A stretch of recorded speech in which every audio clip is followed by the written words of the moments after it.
வீட்டு மின் இணைப்பு பெயர் மாற்றத்திற்கு புதிய நடைமுறையை தமிழக அரசு தற்பொழுது அறிவித்துள்ளது. இந்த புதிய முறையின் மூலமே இனி பெயர் மாற்றம் செய்ய முடியும். எனவே அனைவரும் இதை பற்றி அறிந்து கொள்ள நம்ம சேனலை சப்ஸ்கிரைப் செய்துவிட்டு இந்த வீடியோவை முழுமையாக பாருங்க. வீட்டு மின் இணைப்பு பெயர் மாற்றத்திற்கு புதிய நடைமுறையை தமிழ்நாடு மின் உற்பத்தி கழகம் கொண்டு வந்துள்ளது. இது குறித்து தமிழ்நாடு மின் உற்பத்தி கழக வணிக பிரிவு தலைமை பொறியாளர் அனுப்பிய சுற்றறிக்கையில், விண்ணப்பதாரர்களிடமிருந்து ஏராளமான ஆவணங்களை கேட்பதால் வீட்டு மின் இணைப்பு பெயர் மாற்றம் செய்ய தேவையற்ற தாமதம் ஏற்படுகிறது.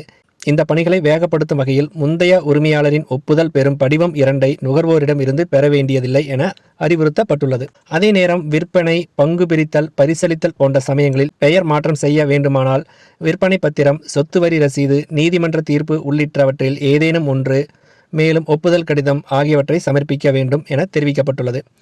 குடும்பத்தில் மூத்த உறுப்பினர்கள் உயிரிழந்தால் பெயர் மாற்றம் செய்யும் நேர்வுகளில் வாரிசு சான்றிதழ் அல்லது அண்மை காலத்தில் பெறப்பட்ட சொத்து வரி ரசீது மற்றும் இழப்பீடு பத்திரத்தை சமர்ப்பிக்க வேண்டும். இது தொடர்பாக பொதுமக்களிடம் விழிப்புணர்வு ஏற்படுத்த தலைமை பொறியாளர்கள் நடவடிக்கை எடுக்க வேண்டும் என தெரிவிக்கப்பட்டுள்ளது. மின் இணைப்பு பெயர் மாற்றம் செய்ய தமிழ்நாடு மின் உற்பத்தி மற்றும் பகிர்மான கழகத்தின் இணையதளத்தில் ஆன்லைன் மூலம் விண்ணப்பித்து தேவையான ஆவணங்களை பதிவேற்றி கட்டணத்தை செலுத்தலாம். ஆன்லைன் வசதி இல்லாமலோ அல்லது தேவைப்பட்டாலோ தாலுகா மற்றும் மாவட்ட அளவிலான மின்வாரிய அலுவலகங்களில் சிறப்பு முகாம்கள் மூலம் பெயர் மாற்றம் செய்து கொள்ளலாம். இதற்கு தேவையான ஆவணங்களை பற்றி இப்பொழுது பார்க்கலாம். சொத்து வரி ரசீது அல்லது பட்டா, சிட்டா, அடங்கல் போன்ற நில ஆவணங்கள் கட்டாயம் தேவை. விண்ணப்பதாரரின் அடையாள சான்றாக ஆதார் அட்டை இருக்க வேண்டும்.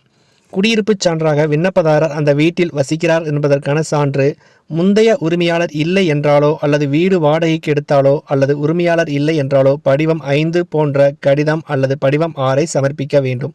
நன்றி, வணக்கம்.